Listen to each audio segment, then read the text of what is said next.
Hello everyone and welcome to the English class.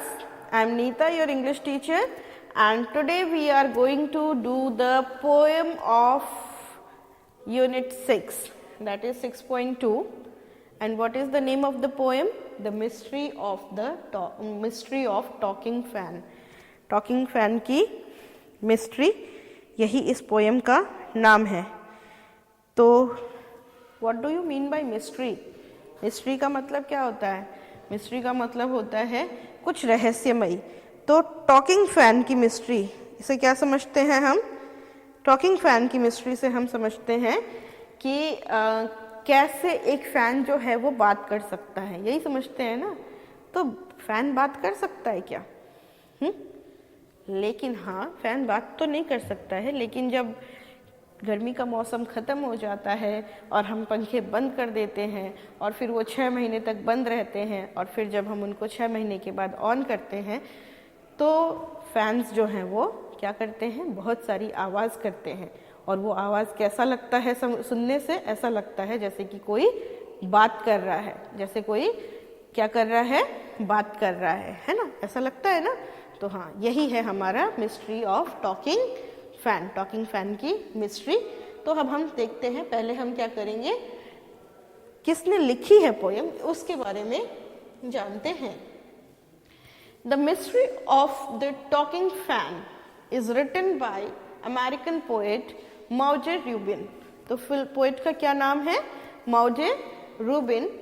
She was born in Colorado on June 30th, 1891. और उनका जन्म कब हुआ था? कोलोराडो में जून 30th, 1891 को. She has published around 100 poems and is famous for her collection Leaves of Laurel. और around 100 poems जो हैं उन्होंने उनकी पब्लिश हुई है और उनकी जो कलेक्शन है उसका नाम है Leaves of Laurel and the Lyrics of Three Women. ठीक है, ये उनकी पोएम्स की कलेक्शन जो बुक है उस बुक का नाम है Leaves of Laurel और The Lyrics of Three Women. Okay, ये जो पोएम है ये क्या है, इसके बारे में थोड़ा सा हम जानते हैं. The poem beautifully captures the movement of much familiar and mundane objects around us. तो क्या करता है पोएट जो है वो बहुत ही ब्यूटीफुली क्या कैप्चर कर रहा है? वो हमारे आसपास की जो साउंड्स होती है, वो साउंड्स जिनकी कोई मीनिंग नहीं होती है, लेकिन अगर हम उन्हें ध्यान से सुनने की कोशिश करें तो वो लगता है कि जैसे वो हमसे कुछ कह रहे हैं. ठीक है, which in today's time are very essential part of our existence. और आज की डेट में वो साउंड्स जो हैं वो हमारी लाइफ के बहुत ही एसेंशियल पार्ट हैं. वो साउंड्स जो हैं वो हमारी लाइफ के बहुत ही एसेंशियल पार्ट हैं. ठीक है, उन साउंड्स के बगैर जो है वो लाइफ जो है वो पॉसिबल नहीं है. ठीक है, the poem discusses the movement of a ceiling fan. इस पोएम में हम किसके बारे में बात कर रहे हैं? हम सीलिंग फैन के मूवमेंट के बारे में बात कर रहे हैं. The poet discusses the sound made by the ceiling fan for comparing it to human chatter. और पोएट कहता है कि ये जो सीलिंग फैन से जो आवाज़ आती है, जो पंखा है, पंखे की जो आवाज़ आती है सीलिंग फैन की, तो ऐसा लगता है जैसे कि कोई बात कर रहा है. अगर हम बहुत ध्यान से सुने तो नदी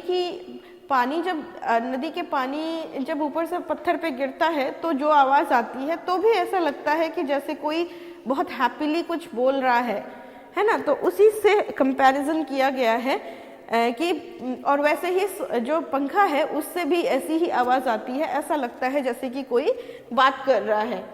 ठीक है, तो यहाँ पे पोएट ने क्या किया है कि उसके साउंड को किससे कंपेयर किया है? लोग की बातचीत से कंपेयर किया है, चैटर से, दो unknown and इनकम्प्रिहेंसिबल.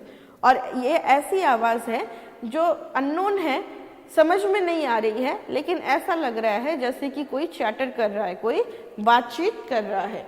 Okay, now let's recite the poem. Once there was a talking fan, electrical his chatter. I couldn't quite hear what he said, and I hope it doesn't matter, because one day somebody oiled his little whirling motor and all the mystery was spoiled. He ran as still as water. Okay, तो यहाँ पे poem जो है वो and हो जाती है. So what's the poem? What the poem is? The poem is कि once there was a talking fan. Once there was a talking fan. एक बार क्या था? एक टॉकिंग फैन था. And I couldn't quite hear what he said. और poets को ये समझ नहीं आ रहा था कि एक्चुअली वो क्या कह रहा है. तो उसका जो पोएम था वो क्या कर रहा था? बात कर रहा था. पोएम का जो पोएट का जो फैन था पोएटस का, वो बात कर रहा था, कुछ ना कुछ बोल रहा था, लेकिन पोएटस को क्लियर नहीं था कि वो एक्चुअली क्या बोल रहा है. And I hope it doesn't matter. और वो बात जो थी, उसकी बात जो थी वो बहुत कोशिश करती है कि वो उसको समझे. ठीक है ना, बहुत ही कोशिश करती है कि वो समझे, लेकिन वो समझती इससे पहले ही क्या होता है? somebody oiled his little boiling motors. किसी ने इस पंखे की, जो पंखा बात कर रहा था, उसके मोटर को क्या किया? ऑयलिंग कर दी, उसको ल्यूब्रिकेट कर दिया. ठीक है ना, उसको निकाल के अच्छे से साफ करके उसकी ऑयलिंग कर दी. और all the mystery was spoiled. और सारा जो भी मिस्ट्री था, जो पोएटस जो है वो सोच रही थी कि आखिर ये क्या बोलना चाह रहा है, क्या बोलना चाह रहा है, वो सारा मिस्ट्री जो है वो क्या हो गया? वो खत्म हो गया. He ran because he ran as still as water. क्यों खत्म हो गया? क्योंकि सारा मिस्ट्री इसलिए खत्म हो गया क्योंकि उसके बाद वो पंखा जो है वो आवाज़ करना बंद कर दिया उसने. बिल्कुल ही उसमें से अब कोई भी बातचीत की आवाज़ नहीं आती थी. और वो ऐसे चल रहा था, इतना सिंपली, इतने आराम से चल रहा था जैसे कि पानी होता है. पानी कैसा होता है? बहुत सिंपल होता है, कहीं भी फैल जाता है ना. तो एज स्टिल एज वाटर. ठीक है. और पानी जो है, जब उसमें लहर होती है तो बहुत आवाज़ आती है, लेकिन जब पानी में हवा नहीं होती है, लहर नहीं होती है, तो वो एकदम शांत होता है. और ये पंखा भी ऐसे ही शांत पानी की तरह एकदम शांत हो गया. ठीक है. और सारी मिस्ट्री जो थी, जो वो सोच रही थी कि आखिर वो बोलना क्या चाहता है, वो सारी मिस्ट्री खत्म हो गई. यानी कि फैन क्या बोलना चाहता था? फैन बोल रहा था कि अरे इतने दिनों से मुझे ऑयलिंग नहीं की है, तो मेरी ऑयलिंग कर दो.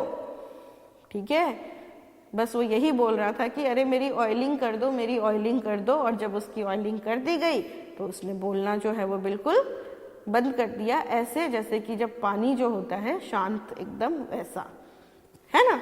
सो I hope you enjoyed the poem. It is a very nice poem, a small poem. Okay. और बहुत अच्छा मज़ा आया इसको पढ़ के. ठीक है. तो ये क्या है? The poem tells us what let's discuss the summary of the poem. और summary क्या है पोएम की?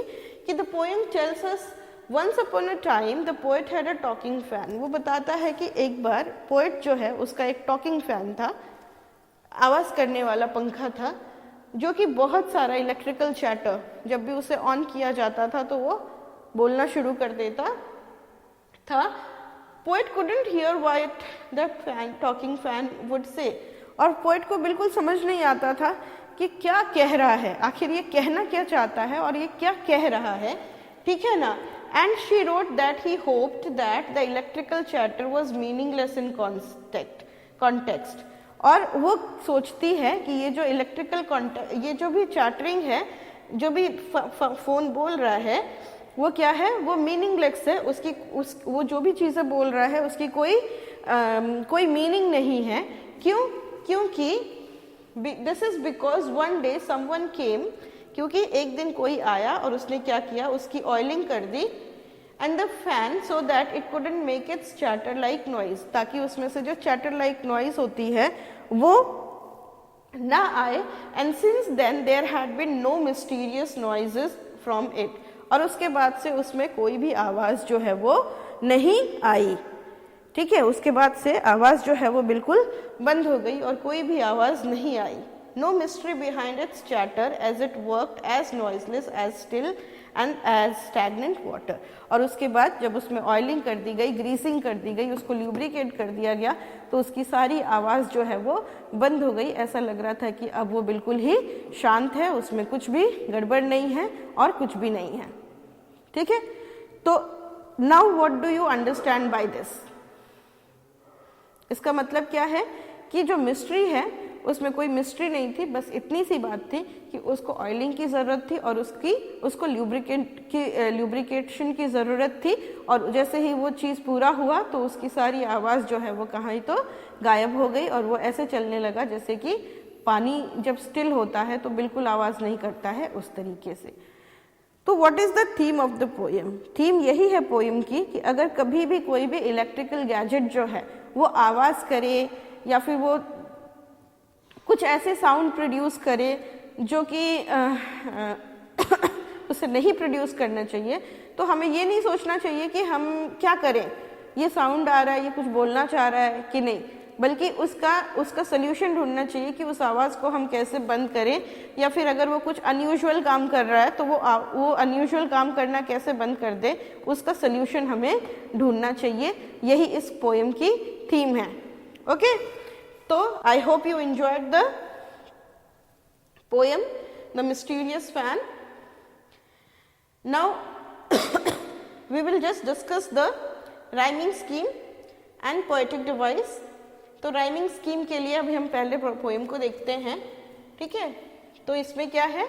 Once there was a talking fan, I couldn't quite hear what it said and I hope it doesn't matter, because one day somebody oiled his whirling motor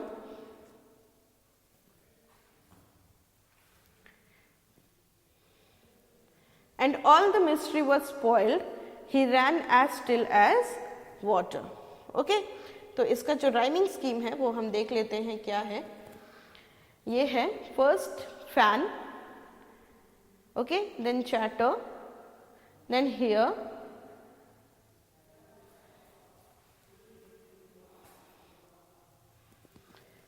it is A, B,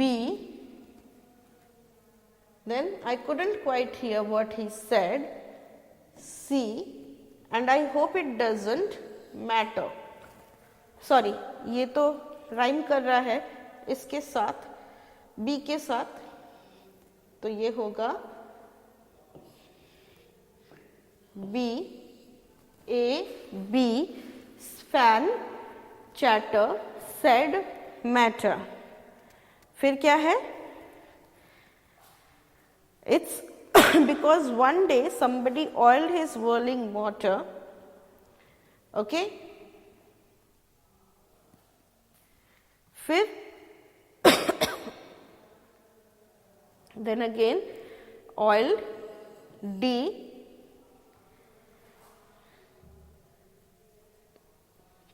chatter, matter, whirling motor, motor is E, and then no, actually it is again chatter,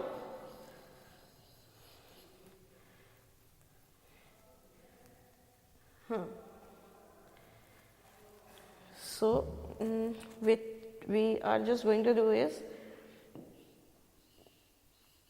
D, ये जाओ नीचे, then it is motor, then and all the mystery was spoiled,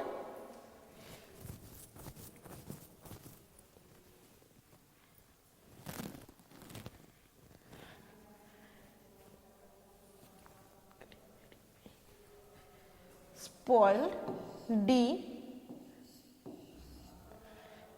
and B. Okay, तो ये है हमारा rhyming scheme, A B C B D B D B. कैसे हम देख सकते हैं? A fan, B chatter, then said is C, then matter. So यहाँ पे बी जो है चैटर, मैटर, मोटर और वाटर, ये सारा जो है एक साथ राइम कर रहा है, so this is all B. और फिर उसके बाद ऑयल्ड और स्पॉइल्ड, ये भी राइम कर रहा है, तो it is D. So what is the rhyming scheme of the poem? A B C B D B D B, ये राइमिंग स्कीम है पोएम की। Now we see the poetic device. तो सबसे पहला पोएटिक डिवाइस है कि पूरी poem जो है वो क्या है? पर्सोनिफिकेशन है। पूरी पोएम जो है वो पर्सोनिफिकेशन है। क्यों? क्योंकि एक फैन को, एक नॉन लिविंग ऑब्जेक्ट को क्या बोला गया है?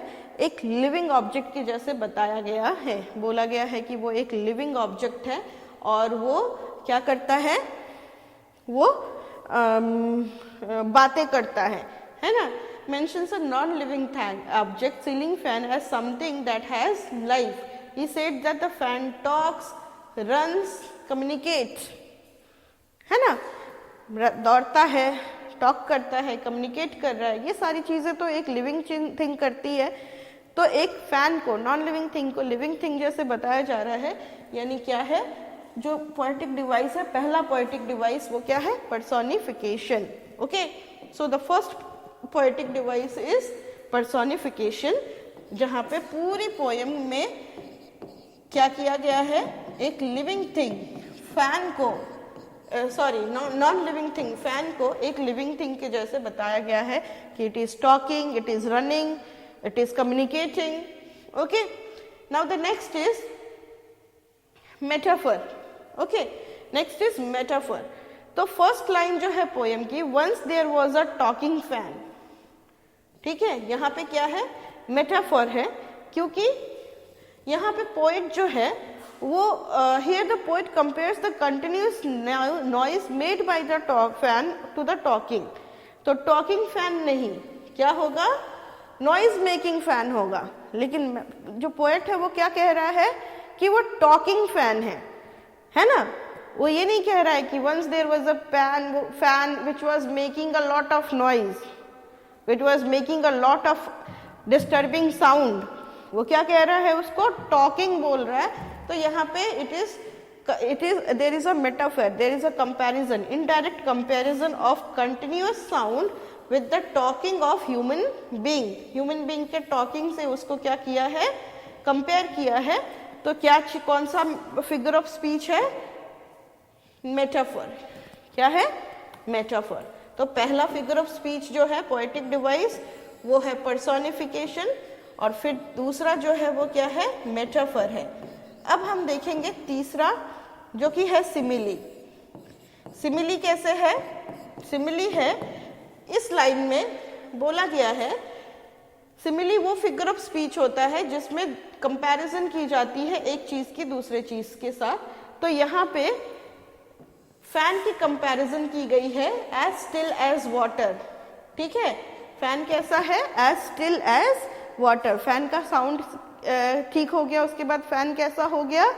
ऐसा हो गया जैसे कि वाटर के जैसा, स्टिल, है ना? तो वाटर से कंपेयर किया गया है एज स्टिल एज वाटर। तो जब भी हम कंपैरिजन लाइक वाटर या फिर लाइक कैलकुलेटर या फिर as big as a rock, as hard as a rock, ये सब कंपैरिजन जहां भी होता है उसको हम सिमिली बोलते हैं। तो यहाँ पे जो थर्ड पोएटिक डिवाइस है वो है सिमिली। उसके बाद जो फोर्थ पोएटिक डिवाइस है वो है एंजैम्बमेंट। ओके, फोर्थ है वो है एंजैम्बमेंट। एंजैम्बमेंट क्या है? एंजैम्बमेंट होता है कंटिन्यूएशन ऑफ सेंटेंसेस और फ्रेजेस।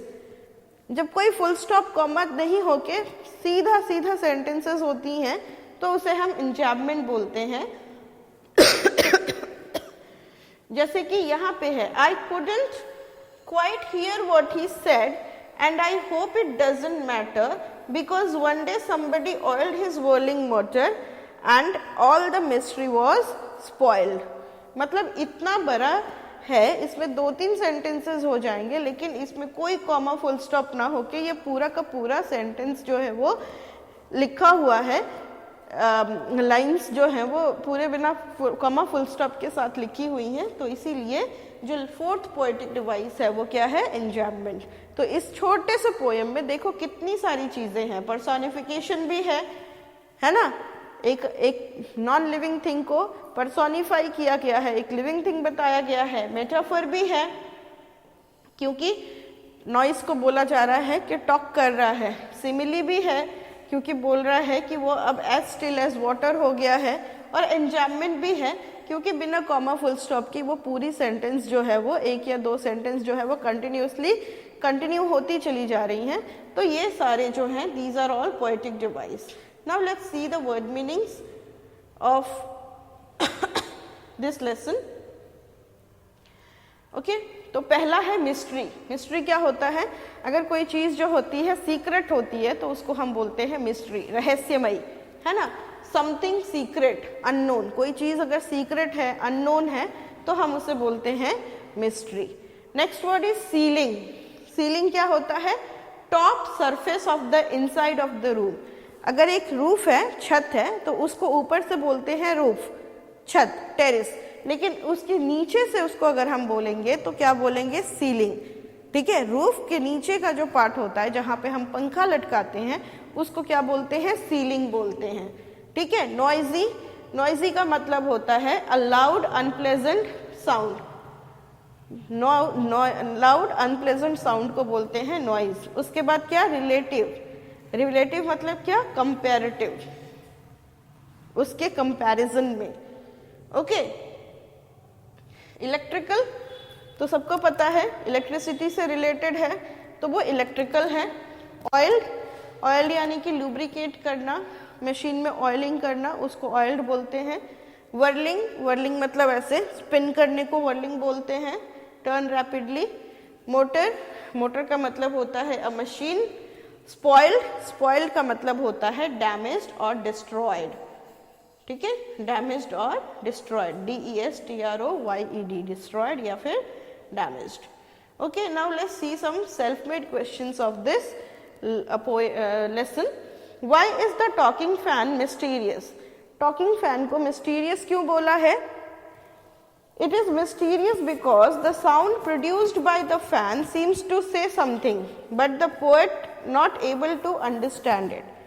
Mysterious इसलिए बोला है क्योंकि उसकी जो साउंड है उससे समझ में तो आ रहा है that fan is saying something, लेकिन क्या बोल रहा है ये समझ में नहीं आ रहा है। फैन क्या बोलना चाह रहा है ये किसी के भी समझ में नहीं आ रहा है, इसलिए इसको कहा गया है कि mysterious.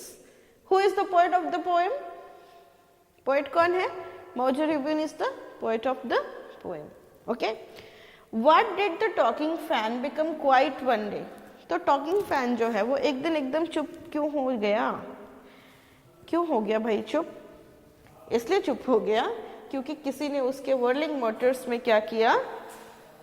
क्या किया whirling motors में? उसके किसी ने उसके मोटर में ऑयलिंग कर दी, ठीक है ना, जिससे कि वो एकदम स्मूथली काम करने लगा। One day someone oiled the whirling motor of the fan which helped the fan to work smoothly. Okay, now let's see working with the poem. Fans don't talk, but it is possible to imagine that they do. What is it then the sound like the fans chatter? तो fans जो हैं वो बात नहीं करते हैं, लेकिन हम इमेजिन कर सकते हैं कि फैंस जो हैं वो बात कर रहे होंगे, है ना। फैंस जो हैं वो बात कर रहे हैं, है ना, हम ऐसा इमेजिन कर सकते हैं ना। तो कैसे? तो it is the noise of the faulty ball bearing. Fan में जो बॉल बेयरिंग्स होती हैं उसकी जो नॉइज होती है उसको हम लोग फैन की बात करने की आवाज से क्या कर सकते हैं? कंपेयर कर सकते हैं। ठीक है, उसको हम लोग फैन के बात करने से कंपेयर कर सकते हैं। Okay, what do you think the fan was demanding? Fan जो है वो क्या डिमांड कर रहा था? ठीक है, it seems like the talking fan was demanding lubricating oil for its whirling motor. तो क्या डिमांड कर रहा था? फैन क्या डिमांड कर रहा था? फैन वॉज डिमांडिंग द कि उसके मोटर को क्या किया जाए, तेल वेल से ये किया जाए, तेल वेल लगाया जाए, ठीक है, और ताकि वो ठीक से स्मूथली फंक्शन कर सके। Okay, how does an electric fan manage to throw so much air when it is switched on? तो इलेक्ट्रिक फैन जो है वो इतना सारा हवा कैसे फेंकता है, कैसे फेंकता है? तो ये हम एक बार देख लेते हैं। ये इंग्लिश का क्वेश्चन नहीं है, ये साइंटिफिक क्वेश्चन है, पर हम इसका भी आंसर जो है वो कर लेते हैं। When an electric fan is switched on, अगर हम एक इलेक्ट्रिक फैन को स्विच ऑन करते हैं, द मोटर स्टार्ट्स रनिंग, तो मोटर जो है वो रन करना स्टार्ट करता है। This causes the blades of the fan to rotate very fast, और इससे क्या होता है, जो ब्लेड्स होते हैं फैन के वो बहुत ही फास्ट रोटेट करते हैं, हेंस प्रोड्यूसिंग सो मच एयर, और बहुत सारा हवा जो है वो प्रोड्यूस करते हैं। ठीक है, तो ये हो गया आंसर। तो ब्लेड जो होते हैं फैन के वो बहुत ही फास्ट, अगर हम हाथ को भी ऐसे रोटेट करेंगे ना तो वहाँ पे वो हवा प्रोड्यूस करता है। तो ये तो ब्लेड ही है, फैन के ब्लेड हैं, और वो भी इतनी तेजी से घूमते हैं, तो ऑब्वियसली वो हवा को रोटेट करेंगे, जिससे कि हमें क्या लगती है हवा लगती है। What do you think the talking fan was demanding? तो टॉकिंग फैन जो है वो क्या एक्चुअली बोलना चाहता था, क्या बोल रहा था? It seems like the talking fan was demanding lubricating oil for its whirling Motors. तो टॉकिंग फैन की क्या डिमांड थी? वो लुब्रिकेटिंग ऑयल चाहता था उसके मोटर में, कि ऑयलिंग चाहता था ताकि वो ठीक से फंक्शन कर सके, है ना।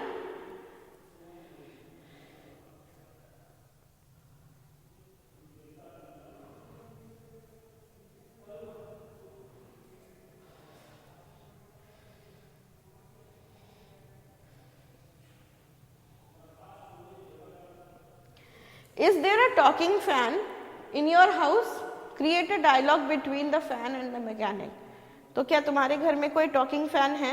अगर है तो उसके और मैकेनिक के बीच की डायलॉग्स जो है वो लिखो। तुम अपने से लिख सकते हो या फिर तुम यहाँ से भी लिख सकते हो। तो पहला डायलॉग जो है वो है कि हेलो मैकेनिक, फैन कहता है कि hello mechanic, thank god you are here. वो कहता है कि थैंक गॉड जो तुम यहाँ आ गए। मैकेनिक कहता है why are you making so much noise. तो वो बोलता है कि तुम इतनी इरिटेटिंग साउंड क्यों निकाल रहे हो, तुम इतना आवाज क्यों कर रहे हो। ठीक है, तो फैन कहता है कि my motor is extremely tired, please give me a little oil to it. तो मेरे मोटर जो हैं वो बहुत ही थक गए हैं, मुझे थोड़ी सी ऑयलिंग की ज़रूरत है। तो मैकेनिक कहता है कि let me see, you are right, here is the oil. तो फिर वो कहता है कि ज़रा मुझे देखने दो। फिर देखता है तो कहता है कि हाँ, तुम्हारे को ऑयलिंग की तो ज़रूरत है, और उसके बाद वो उसकी ऑयलिंग कर देता है। और फिर फैन कहता है कि thank you, I will run smoothly now. अब मैं आराम से स्मूथली रन करूँगा। ठीक है, with this we complete the lesson, the mystery of the talking fan. I hope you enjoyed the poem and I hope you understood the exercises. Questions जो हैं वो बहुत ही easy हैं, और जो भी है questions उसको बस हम अच्छे से poem को समझ जाएं तो हम कैसे भी questions को, जो भी extrapolated questions होते हैं हम उन्हें भी answer कर सकते हैं, और जो इनमें होते हैं questions उनको भी हम answer कर सकते हैं। ठीक है, तो with this we complete this chapter.